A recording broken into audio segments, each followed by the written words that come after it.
Stanley from ETF so that he can introduce this webinar and the framework in which it is placed. Julian, the floor is yours. You can open your microphone. Can you see me?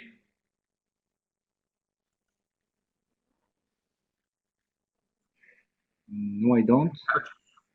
Sorry, yes, now it's coming. Great. Okay, wonderful. Good. Well, I'm really delighted to be here with you all in this webinar. Thank you very much, everyone, for finding the time to join us and for overcoming the technical challenge of finding your way into the webinar. This is the second webinar that we've done on this issue. We did a webinar last week, which was about the use of video in teacher development, but this time we want to focus a little bit more on the use of video in vocational teaching and learning. And I just wanted to say a word about why my organisation, the European Training Foundation, has got this focus on video and on its use in pedagogy. I think our view is that digital technologies are transforming education. And we think that this represents an enormous opportunity. But we think that these technologies are only going to fulfill their potential if there's an appropriate pedagogy. That is, if teachers and trainers learn how to make good use of this new technology in order to bring about effective learning. We think that it's really important, therefore, that teachers and trainers learn about what other people are doing, that they understand what can be done, what can't be done. And this is the way in which we think teachers will gain the skills, will gain the understanding, and also the motivation to start using video in teaching and learning in vocational education.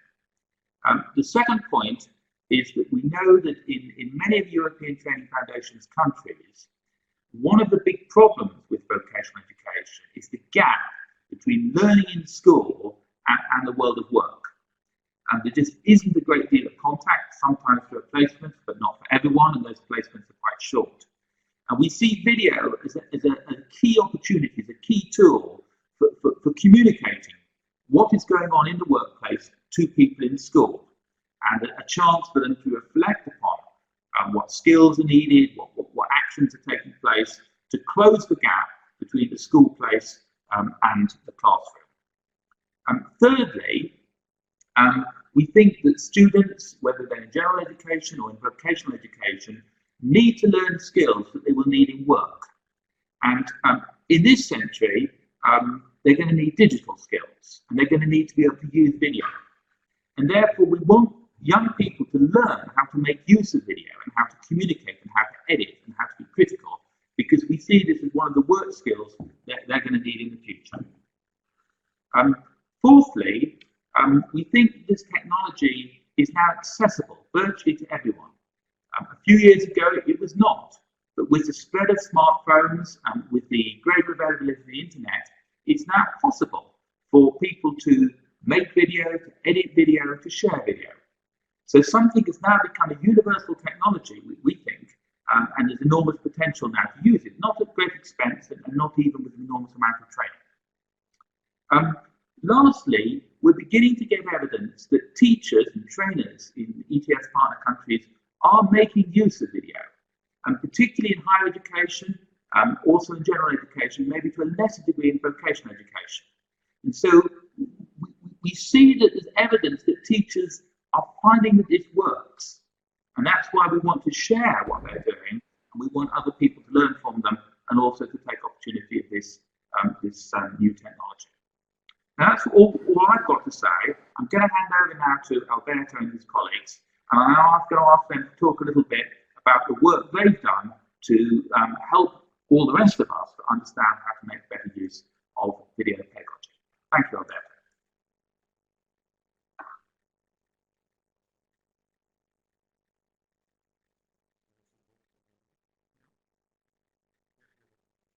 Hang on a minute.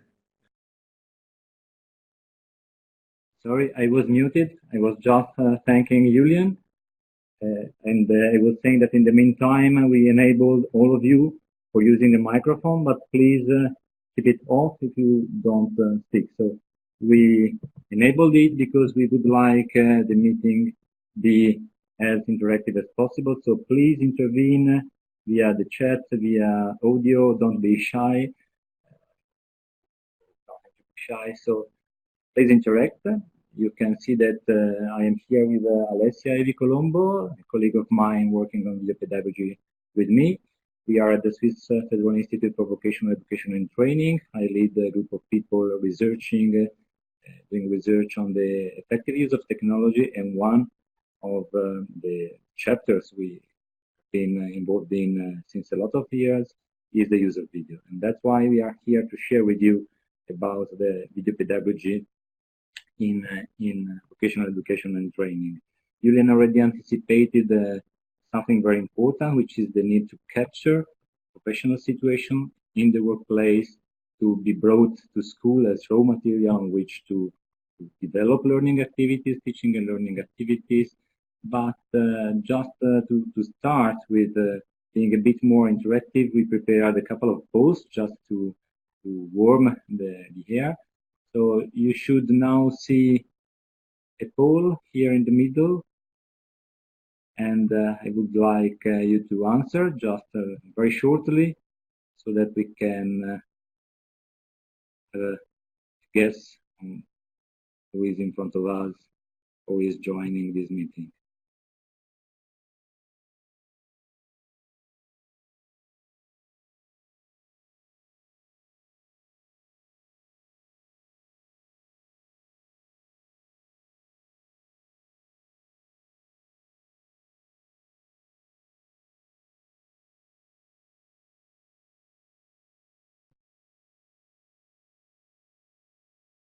There are still some people who have to answer this first poll.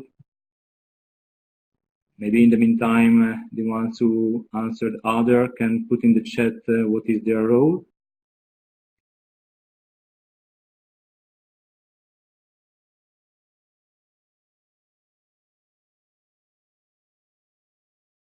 We have 13 participants and 9 answers.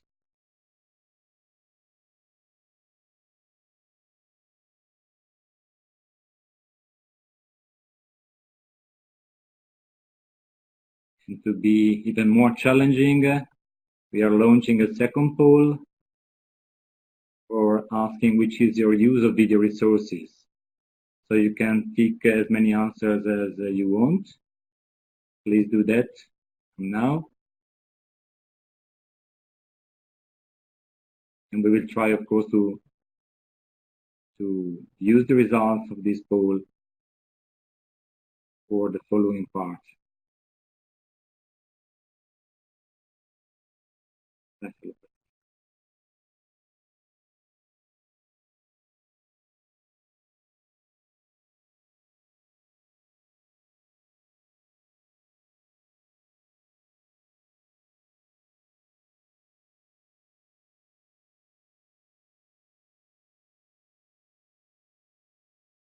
Okay, so you can see the results now of this second poll. So most of you believe on the efficacy and effectiveness of videos in teaching and training practice. It would be nice to hear from your voice. Why do you think that, and which are the experiences you had? I hope there will be time for that. And also, good part of you already use video in teaching. So you should now see a third poll. And the question is, what do you think video is useful for? And there are 4 categories. Again, you can discuss and select how many answers you want.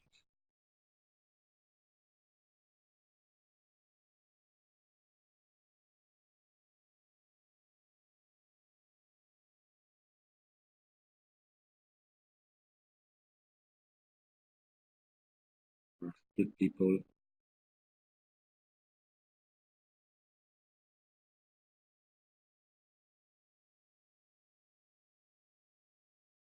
Julian is already commenting in the chat. Nice to have. Maybe we will come back on the comments later on. I've seen that somebody is still voting. So I broadcast again the results here. We have 10 people saying that it's useful for seeing, 7 people saying it's useful for engaging, 5 for doing, and 3 for saying. So I think you already know that we worked with ETF since some months, and we produce also a research report. We will give you the details later on that.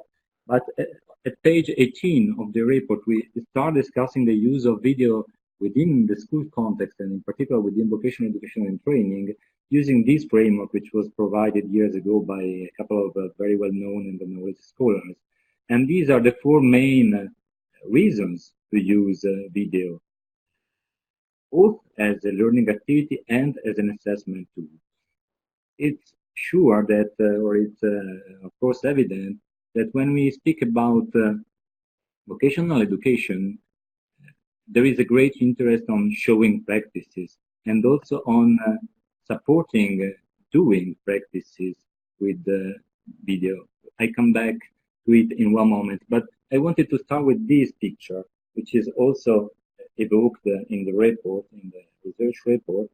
And this is a picture which is taken by a very well-known book on instructional design by Smith and Regan. It's not very updated, but it's still very effective and very used, spread. And these two authors say that independently from the tool you use, when you do instructional design, you can put your balance on a continuum which ranges from strategies which are more teacher-centered, which are more supplantive, which are more in the hands of the teacher, and on the opposite side of the continuum, you have generative strategies which are more learner-centered and where the teacher is only an orchestrator and an organizer of the activity. And I think that the full range of the continuum is also possible when using videos. This is one of the first message. You can use video in many ways for supporting different objectives, and especially in vocational education. I would emphasize something that Julian already said, which is the fact that in dual vocational education in particular, we worked on that and developed a pedagogical model specific for that. But in general, when supporting learning through videos, videos can be used to capture situations, to capture authentic situations, independently if they are simulated or really taken from reality. But this is a very effective way to work on, again, I say it, professional situations. And if we know that competence is not but if it is situated, capturing situations means to capture the locus of competence, and analyzing situations in a video means to work on professional development and competence development. This is a very strong message I would like to share with you. And coming back to the video, I still remind you that you can intervene whenever you want through the chat or through the microphone, the audio. We would like to give you different examples of the possible uses of video. And again, for those of you who are interested in the research report, you will find all these examples of uses from page 22 on in the report. So when we speak about vocational educations, we often speak about procedures, or at least about processes. And there is a strong tradition in the research, which is demonstration-based training, which is simply the fact that you can provide learners with the so-called how-to videos. So you can show directly. This is a picture we took in a car mechanic garage, where the trainer is using a tablet to show the apprentice a small detail of a procedure in the car mechanic sector. So demonstration means that you can use video to demonstrate how to perform, to demonstrate how to master a process. And this is very powerful. There is plenty of research that testify it. And again, this is the macro view to use videos for demonstration, but there are a lot of variants within this first possibility. For example, here you see In questo caso inizia togliendo la spalla. Si può iniziare anche togliendo qualche ulteriore la spalla in seguito. Probably you see ecco here. Che sta staccando proprio dove c'è.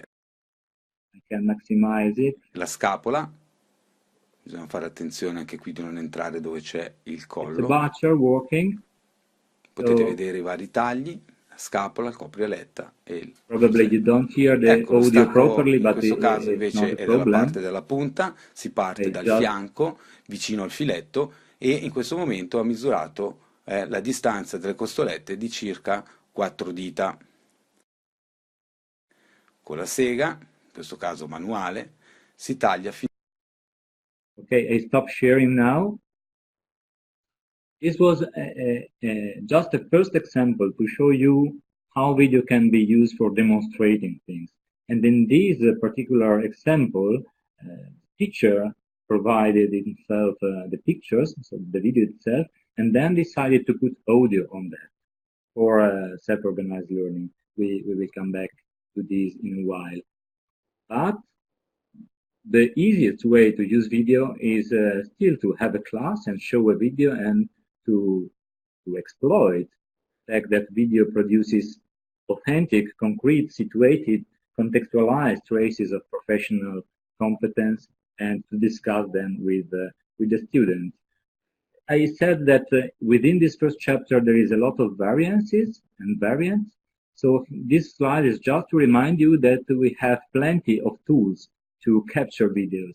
So capture videos from the workplace and share them into the classroom environment or even online is a very effective way to work on professional development within vocational education, within initial vocational education. And here you see that you can use a normal camera, more professional cameras, head-mounted displays, GoPro action cameras, whatever you want, and also the classical tablet or smartphone as in the bottom right. This is to see, this is a second video. Maybe we can also have a look at these for a while.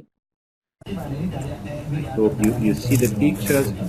This is an apprentice working in a real kitchen. There are people around. Maybe you see the noise behind.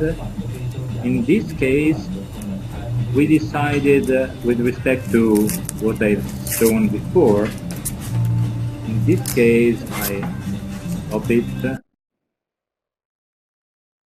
In this case, we decided to have the subjective view. So the apprentice, the learner, is wearing a webcam on his head and is just recording from the subjective view. So you see what he sees.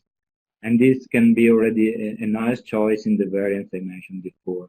And as you probably have noticed, there were noises behind, but there was no audio because this teacher, it's a teacher for chef apprentices, manages the lesson in the way you see in this picture. So here in the desk, it's not the teacher, it's the learner, it's the student.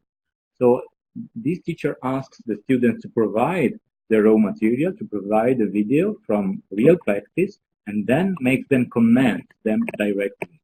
So it doesn't work on recipes, it works on cooking methods, and he has to comment the process in terms of cooking method, which means in terms of a level of abstraction which is higher than the recipe. It's already a sort of generalization.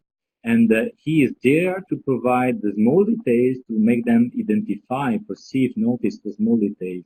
And I use these three words, which are very important when using visuals and when using videos in particular. So there is some work in the literature which says that videos are very powerful if you want to make novices become professional, training their professional vision. This is the concept. Professional vision means to bring people to identify details, to notice details, and then to discern details. And a very well-known example is from gymnastics for raters who has to discern between a 9.8 and a 9.9 at the performance race, which is not obvious, of course. And using visual, you can train this professional vision. Alexa, please intervene if I miss, if I skip something. And this is a proof of fact of what you already noticed. So when I asked you seeing, doing, saying, and engaging, also the engaging option had a lot of answers by yourself. Because it's true that using videos is motivating. And it's motivating, like you can see here, that there are a lot of people who want to intervene. I can assure you that in the variant I already mentioned about the chefs, the fact that they are the protagonist on the screen is very relevant for them. It means that they can identify themselves, no matter if they are the person in the video itself or a schoolmate, a companion. It's motivating. So the teacher always told me from the beginning, I already used professional videos with a big chef in the completely white kitchen. Everything was perfect, but it didn't get their attention because it's too far from them, from their reality, to identify themselves. And so it's not motivating. If you put themselves in the video, it is motivating.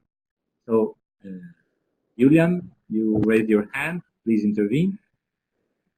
Yeah, thank you. I find what you say about the engagement very convincing because having been a teacher myself for many years, I know that when what you're talking about is personalised, you know, when the experiences are involved real individuals that people know, it switches people on. It's much more interesting for people to learn from.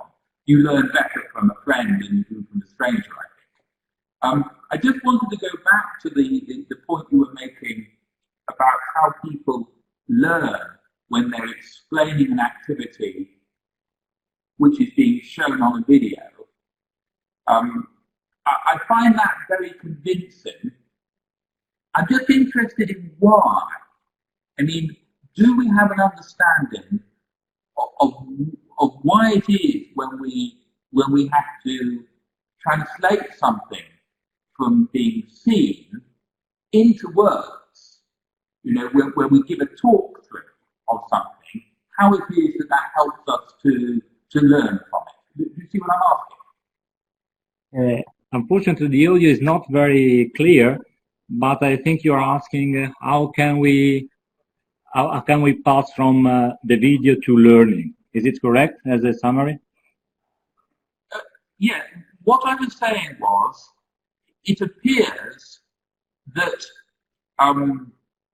when people describe in words what they're doing as shown by a video, if I have to describe in words what is going on the screen, that does help me to gain an understanding of what I'm doing.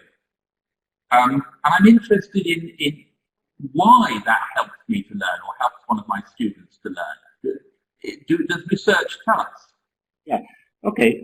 I think there are different levels to answer your question. One level is from cognitive psychology and the other from social psychology, maybe. So the fact that you verbalize, the verbalization of actions is a well-known process that fosters learning. There is a second step in between, which is the fact that you can reflect on what you see and what you verbalize. And this is something we will insist on in a couple of minutes. And there is the third part, which is socialization. So you can contrast cases, you can get the other people's opinions, and of course you can get also the word of the expert, which is the teacher in the classroom context. So the mixture of these three components, which is verbalization of experience, reflection on experience, and comparison, contrasting cases with peers and with experts, so there are four cases, is what I would say that makes video effective for learning. And there is an implicit component I have not mentioned for the fact that you could say, yes, you had your experience, you can just recall it and verbalize it. Yes, it's true, but in this case, you would have a very important additional cognitive load. So the workload would be much higher because we put pressure on your memory. And we know that concrete memory is not something which is immediately and spontaneously accessible. So the fact that you can provide a video means that you already provide interesting traces of what happened.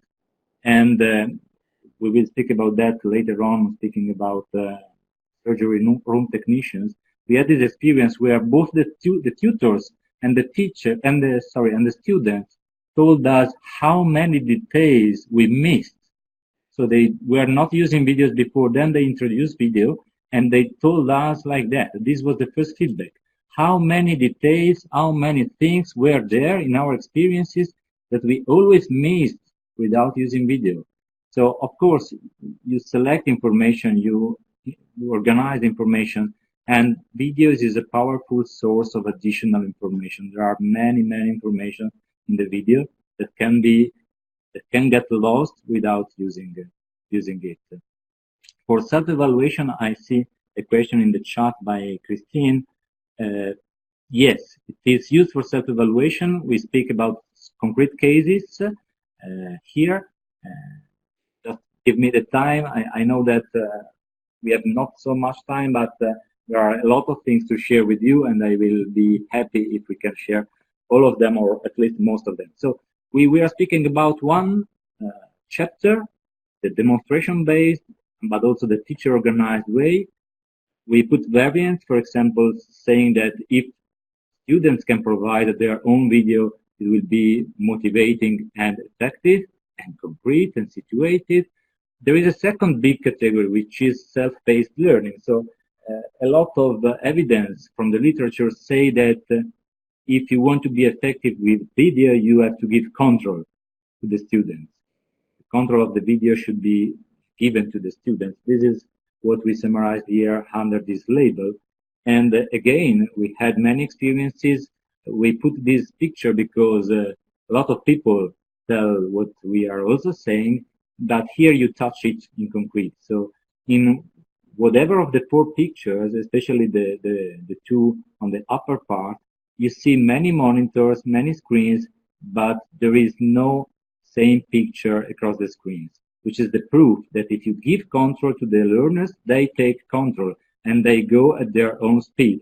They can pace the rhythm, they can pace the flow of information, they can go ahead, go back, they can stop, they can reflect, they can proceed according to their cognitive load. And this is the interesting thing. There are general rules. So one is what I already mentioned. If you give them the possibility to use video materials, for example, in a blended learning environment, also, or also in the flipped classroom approach, you should do three things possibly.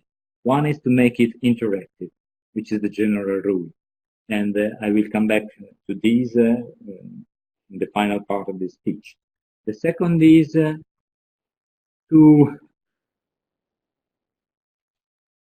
make it self-regulated. And I just wanted to show you this short video, which gives you an idea of what could mean make it self-regulated. So I don't know if you see the video, but this is a video which shows that you can embed quizzes within the video. You can give the possibility to answer, and you can give them immediately a feedback on the answers they are giving so that they can self-regulate. So this can be done for formative assessment, could even be done if it is the case for summative assessment, and this is already a partial answer to what the colleague wrote in the chat. So in some applications, you can integrate directly quizzes. There are many applications now that make it possible. And the feedback you provide is a tool for self-regulation. Because if the feedback is positive, the learner will proceed and continue looking at the video. If it is not, this will be an explicit signal that maybe it's better to come back and to review the last part of the video and to concentrate a bit more and to focalize the attention a bit more. So again, for self-assessment and for self-regulated learning. The third part Maybe I can skip this video because time is running. But the third part is something we already mentioned. Again, I show you this possibility because the third recommendation is make it reflective. And make it reflective can mean very different things. In this video, we propose you to use or to exploit video annotation. Video annotation, again, there are many software, many applications that provide this functionality, this feature. Video annotation means that you can put your comments, your notes directly in the video for the specific moment or the specific sequence that appears in the video itself. And this can be done in an individual or a collaborative way. So depending on the application, depending on your instructional choices, again, you can give this chance to the student alone, for him or for her to reflect with himself, with herself. You can extend it a bit, for example, with a tutor that gives advice, gives feedback on professional practice, but you can also do it collaboratively. So extend it to the whole class and analyze a professional situation or a professional procedure in collaboration with other people. Want to speak? No?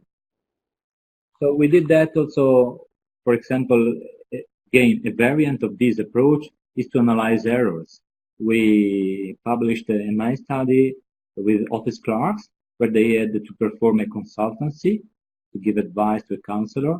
And we video recorded this moment, and then we asked them to analyze it starting from errors. So we had two conditions, people who analyzed errors and people who analyzed correct behaviors. And we showed that the errors, the pedagogy of errors, so learning from errors, is much more effective than learning from correct behaviors.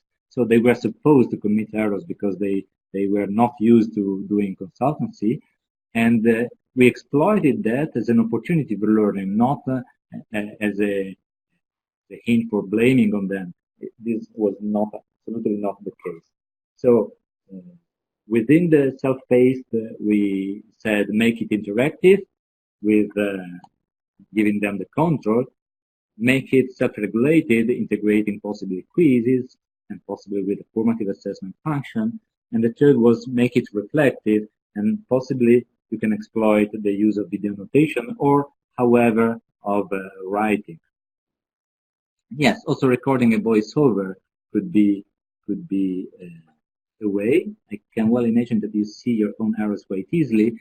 This is interesting because a general rule of thumb when working on errors is, of course, to provide a model. So we had a video for giving the model, but once they were trained to look for errors, and there are some specificities I will not stay on today because we don't have time, but when they understood this way of looking at things, they were regretting because, on their opinion, also the video with the model contained errors. So they became hypersensitive and hyper-analytical towards professional practice. And this was a nice to see. So this is a picture of that part. Yes, it's interesting. Yes. This is just something I already anticipated. So on the right, you see the situation with the surgical room technicians before our intervention. So they were used to debrief surgical operations like that. One is the student, the other two are the tutors. But these feedback sessions were poor in a sense. So the feedback was not very informative for the student and not very motivating for the tutors as well. So we introduced video. We had the possibility to video record the surgical operations, and here they told us how many details are there that we missed before. And here the feedback became more informative. We analyzed it objectively, and the quality of feedback changed in the sense of the information contained, of the reflection that you can activate on the scripted information, and so on. And also the dynamic, the communicative dynamic in the debriefing sessions changed positively. And we are more student-centered than tutor-centered. So this was the second big chapter we wanted to share with you today. And the third one is what we call learning by design, which is giving the possibility to the students to work on their video. And in this case, I would like to share with you this video. I will let it go while commenting. There is some music behind that it to zero. So in this case, we are with a class of nurses, and of course there are procedures that there, and just in one day training, they had to work on this specific procedure, and we organize it with the teacher, with this person here now in the video, in a way that they could study some parts. They could organize a storyboard. Here you see that they performed professional procedure. Somebody was taking care of video recording, some other to perform the procedure, and then they went on building what we call a hyper video, which is a video enriched by additional material. So here they were trained to use a specific application for building hyper videos, and they could integrate markers connected to documents, connected to text, connected to images, to whatever you want. But this is only a tool, a feature, to make them reflect on the link from theory to practice, or from practice to theory, which is the order. So they could connect theory and practice much more effectively than just speaking. Here is just the final phase of this scenario where they shared their products, and ideally they should select the best products or arrive to a meta product, which is the resulting of all the single products. And this can be done collaboratively, as we showed here, but also individually. So this is another short video I would like to share with you now, because in this experience, this is an apprentice at the end year of his apprenticeship, and he was given the possibility to develop his diploma work, not with a normal text as they were used to do, but building a hyper video game. So here you see his notes to design the video. The video is not fluid, yes, but you will see then that he video records himself in the practice he is doing, and finally he finalizes this product, which is the hyper video itself, and he presented it as the final proof for the extra. So just 1 minute, because I think time is running. I just want to give you, I anticipated what the hyper video is. We have a special application for that, which is called ivideo.education. You can go on the web and look for it, but it's also reported in the research report. Just a couple of words on this, because I think you are interested. We run many studies on the use of video and hyper video in particular. I just want to give you two very, very short, very superficial images. So this is the image connected to one study we did. This teacher wanted to try a hyper video and interactive video in 3 different ways, plus the usual lesson she always did on that. And here you see the results on declarative knowledge acquisition at pre, post, and delayed post tests. And the 3 conditions which profited from video-based learning, of course, were the most effective. And apart from that, we also organize, because they are professionals and we are speaking about vocational education, so we want them to perform better. So we also organize a practical proof. I don't have images on that, but if you can trust me, results said again that the performance in fixing anomalies of the sewing machine, this was with a class of clothing designers, outperformed a lot, was significantly higher than the performance of those who didn't profit from the video lesson. And this is the last picture I want to show you. Again, these are partial results of the learning by design experience, the one I showed concerning nurses, and the two lines speak very explicitly. Say so. The blue one is the learning by design condition, and the green one is the plenary session, so a normal lesson. And you see that if they start more or less from the same point in terms of learning test, at the end the learning by design condition outperformed a lot all the other ones. So I would stop here. In the meantime, Alessia will put in the chat the link to the resources, so to the research report, to the e-handbooks, and to the directory of resources. But in the meantime, I would like to look at what you wrote. So how much are media competencies influencing the marks? Isn't there the risk that there is a shift in the things that are assessed? Okay. I would say that we didn't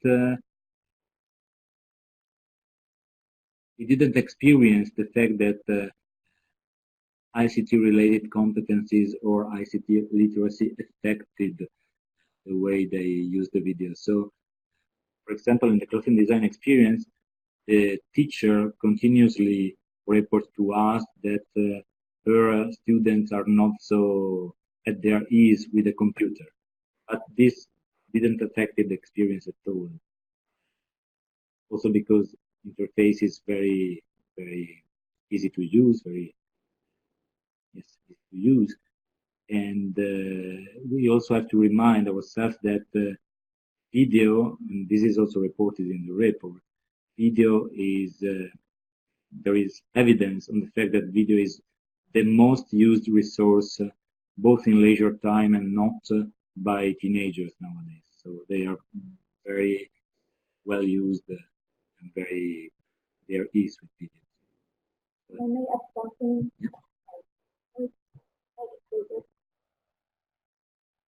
Just going by the fact that I was specifically working with that group of nursing students, there is always someone in a group that knows how to work better with certain technology. So there's also a nice side effect of working on collaborative learning by design projects is that there's going to be a reciprocal influence among students on who is able to teach the rest of maybe to rethink how to better work certain technologies and also there's the nice side effect that students in groups will learn how to manage group dynamics. So I guess all in all, there's a lot of advantages of working this type of project in a group setting.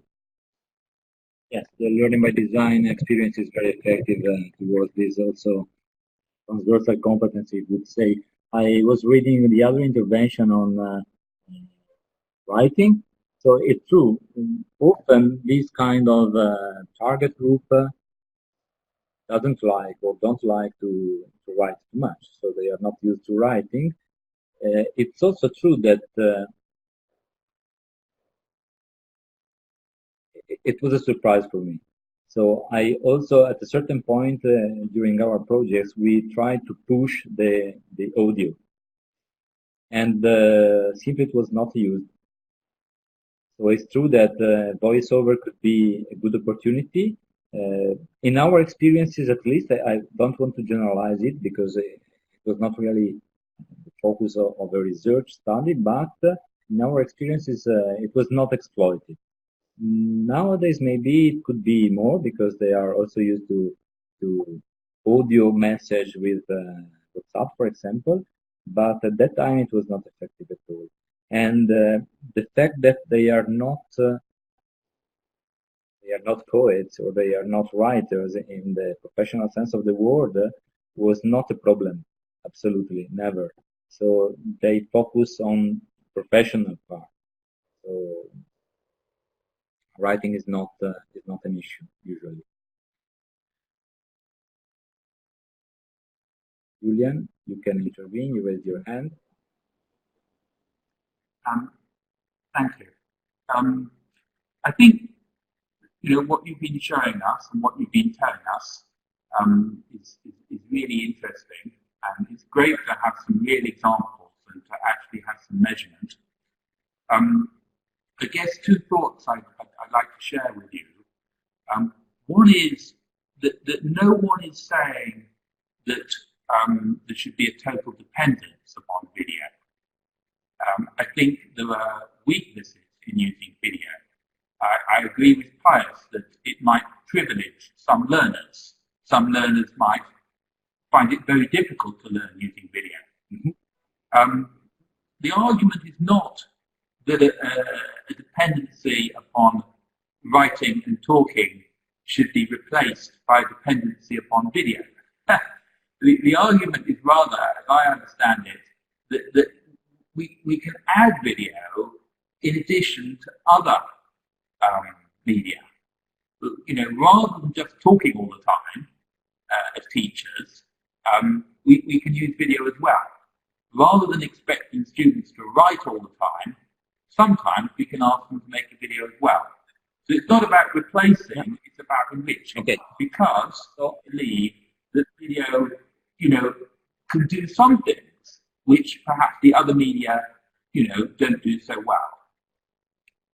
I can maybe add a couple of points which come from research. So the length of the video is surely an important issue. So we have evidence that I am even more cautious, but there is a nice study by Gu and colleagues that says that after 6 minutes, no one looks at the one video anymore. So less than 6 minutes. I would say less than 4 minutes, even less. Because if you are not motivated, 1 minute of video is already too much.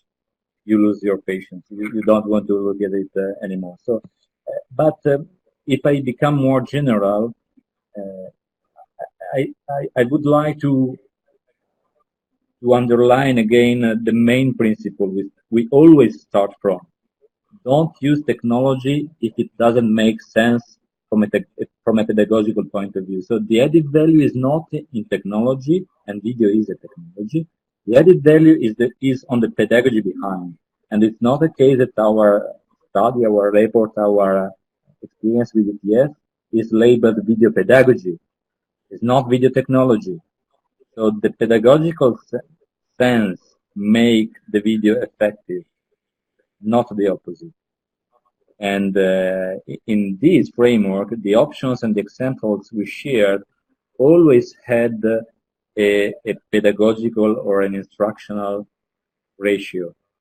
So this is always the starting point. I didn't underline it at the beginning because I took it for granted, but it may be better to make it explicit to avoid misunderstanding. And then depending also on the context, so you don't have to go for video forever and anytime you make a lesson. But I wanted also to say another thing, because some of you or most of you are teachers, and I do not know if you ever made the experience to summarize one chapter in 5 minutes. It's not an obvious task, not at all. Right? If you want, just for joking, try to summarize one chapter of your discipline in 5 minutes. I bet whatever you want that at the first attempt you will not succeed. You may think that yes, okay, you draft a small script, you have your storyboard, and you say yes, okay, this is 5 minutes. And once you try, you realize that it's 9 minutes, and you try the second time, and it's 6. And the third time, finally, you can arrive to the 5 minutes, but it will not be trivial, not at all. I do not know if any of you already tried. And I don't know if any of you have other contributions in the chat or want to take the word also with the audio. Please do that. If I can come in there, I think one of the real problems is, and I say this quite seriously, is that teachers are very skillful at talking. If your job is talking, if that's what you do hour after hour, week after week, you do become very good at talking. And I think teachers are skillful at talking. And this makes them over-dependent upon talking. I mean, because they're good at it, because they're good at it, they use it too much. And sometimes they use it to do things which perhaps it would be better to use a video for, or better to use something else for. Sorry, Julian. Sorry, Julian, but what you say, on my opinion, maybe I'm wrong, is based on a misunderstanding. Teaching is not equal to talking. Teaching is equal to provide most of the possibilities for learning to happen. And very often, sorry if I say like that, I am also a teacher, so I know what I say. Very often we talk too much. And very often talking too much is counterproductive for learning. I think actually you're saying exactly the same as I'm saying. Great. So sorry. Just if I can make a slightly different point, I think that the examples that you showed us with hypervideo are also very inspiring, because I think they show us not only the power of video, but how video can be combined with writing, with action, with other materials, with links on to other information. And my only qualification would be is I think you don't necessarily need specialist software to do that. When you're doing teaching and learning, you can make those connections between video and books, and video and talk, and video and conversation, and video and research. I'm not saying I completely agree. Also have specialist software, but I think that people should feel that they can already be doing that with video without necessarily having that sophisticated software which assists us. Yes, absolutely. So that's not a case. That's not a case. That's not by chance that we introduce the hypervideo later on. So you can do whatever we spoke about without using a hypervideo, without using a specific annotation, also without using writing. So in the experience of the chefs mentioned, they don't use writing. They discuss in a class, and then maybe they do a summarizing table for the critical points of the cooking method. But you're right. It's also true that we were fond of writing, and some of our experiences were focused towards the so-called writing to learn approach. So not learning to write, but writing to learn, which is an approach which uses writing to support learning, making the students active, as you said. So I would like to listen to the voices of our attendees, if they would like, because I see that time is almost over. But if you want to intervene, either in the chat or with your true voice, please do that. Or just give us a feedback if you found the webinar interesting or not. If you found something you are not aware of, just some feedback on this webinar.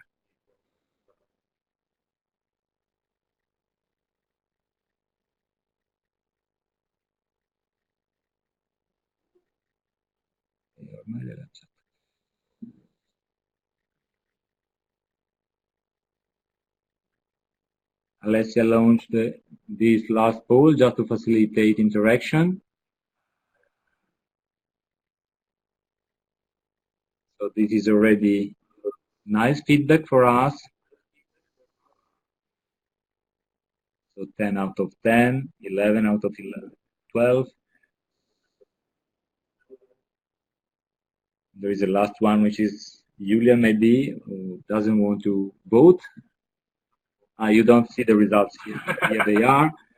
So, Julian, you can be satisfied, I guess, that after this webinar, 11 people, 100% of the ones who voted believe that video could enhance the efficacy of teaching and training practice. Yeah, I think it's a very successful bit of teaching there, Alberto. I think you're an excellent teacher, but I think that the effectiveness of your teaching is entirely due to your use of video. I think if you'd not used video, you certainly wouldn't have scored 100%. As I said, we are using videos at different levels today to stay in touch, to communicate, and also to show. So when we use video or when we use visuals in general, so also pictures, it's should be because there is something very important to show, very important to notice, very important on which to focus the attention of the learners. If it is not the case, we can avoid it and just use our voice and our rhetoric and our dialectic the way we prefer. Okay, so Julian, I do not know if you want to officially close the webinar, or... Yeah, no, I'd really like to thank everyone for participating today. I suspect that if we were all in a room together, it would have been easier for more people to contribute actively. And I would like on another occasion, if we can, to come together to talk more freely, because in a way this is only a taster, and I think there's more to be talked about, and particularly on the issue about how we persuade more teachers to make more use of video, because the reality is there's a lot of work to be done on that. Please can I invite people to check out the ETF video pedagogy platform, where there's information and there's also opportunities to register so you receive updates or to contribute by sharing resources with us, telling us about what you're doing. We are planning to carry out some face-to-face training later in the year. So if you're interested in participating in that or you'd like to know more about that, please send a message through our platform. And that may be possible either this year or possibly in the future. We hope that if you want to know more, you'll let us know, and it may be possible for some of you to share with one another what you're doing. Shortly, we'll be uploading some additional material to the platform. We've got some case studies on good practice in different countries. Paris Quick, who's been with us this afternoon, is supporting some work in Moldova, which is very exciting, which is about supporting teacher development through the use of video, anyway, I recommend a case study which will appear in shortly, and you can find out more about that. So can I thank you again for your time? Can I not try and strain your patience by going on for too long? Can I thank Alessia and Alberto for the excellent webinar they led this afternoon, and can I wish you all well for the future? Thank you very much indeed. Thanks also on our side. Thanks to everybody. As I wrote in the slide, if you want to contact us, keep in touch. These are our email addresses. Feel free to contact us whenever you want. Bye.